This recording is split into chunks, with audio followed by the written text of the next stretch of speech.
আজকে গাজায় যে গণহত্যা চলছে, বর্তমান সরকার আমাদের অনুমতি দিলে আমাদের মরতে মুজাহিদরা প্রস্তুত আছে। আমরা গাজায় গিয়ে যুদ্ধ করব। এখনো পর্যন্ত ডোনাল্ড ট্রাম্প এবং তার মিত্র শক্তি বেনিয়ামিন নেতানিয়াহু, তোমরা যদি মানুষ হয়ে থাকো, সারা পৃথিবীকে আজকে দেখো যেভাবে উত্তপ্ত হয়ে উঠেছে। এই আগ্নেয়গিরির লাভায় তোমরা জলে পড়ে ছারখার হয়ে যাবে। সংগ্রামী বন্ধুগণ, এই ফিলিস্তিনের ব্যাপারে আমাদের বাংলাদেশের ভূমিকা নিয়ে কয়েকটা ইতিহাস তুলে ধরতে চাই। আপনারা জানেন 1971 সালে বাংলাদেশ স্বাধীন হয়েছিল।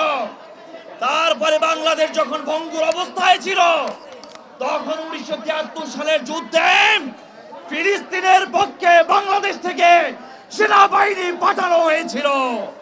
আমরা বলতে চাই, বর্তমান সরকার আমাদের অনুমতি দিলে আমাদের মরতে মুজাহিদরা প্রস্তুত আছে। আমরা গাজায় গিয়ে যুদ্ধ করব, আমরা শহীদ হব, আমরা ফিলিস্তিনকে স্বাধীন করে ছাড়বো ইনশাআল্লাহ। সংগ্রামী বন্ধুগণ, আপনারা জানেন 2023 সালে এই শেখ হাসিনার ফ্যাসিস্ট সরকার বাংলাদেশ থেকে লেবাননে আমেরিকার যে মিত্র শক্তি আছে, যারা ইসরায়েলের পক্ষে কাজ করে, তাদের সাথে কাজ করার জন্য বাংলাদেশের নৌবাহিনী থেকে 75 জন সেনা পাঠিয়েছিল। আমরা বলতে চাই, আমেরিকার জন্য ইসরায়েলের জন্য তোমরা শক্তি পাঠিয়েছিলে, এইবার আমরা ফিলিস্তিনের জন্য যেতে রাজি হয়ে গেছি, ঠিক কিনা? আমার বন্ধুগণ, এইবারের যুদ্ধ, এবারের যা চূড়ান্ত যা, এই জাতি ফিলিস্তিন জিতবে ইনশাআল্লাহ। সৌদি আরবের মধ্যে ইউক্রেনের যুদ্ধ থামানোর জন্য রাশিয়ার প্রেসিডেন্ট আর ইউক্রেনের প্রেসিডেন্টের মধ্যে বৈঠক হয়, অথচ ফিলিস্তিনের সেই যুদ্ধকে থামানোর জন্য কেন সৌদি আরব ভূমিকা নেয় না?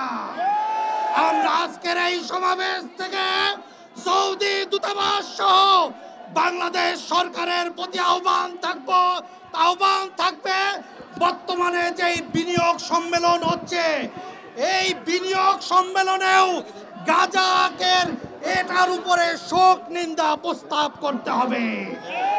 আর এই যুদ্ধ থামানোর জন্য সারা বিশ্বের মুসলমানরা আমরা যদি ঐক্যবদ্ধ হতে পারি, এই আগুন এক সময় যখন সৌদি আরবে জ্বলবে, কাতারে জ্বলবে, জর্দানে জ্বলবে, তখন ওই ইসরায়েল নামক কোন রাষ্ট্র পৃথিবীতে থাকতে পারবে না।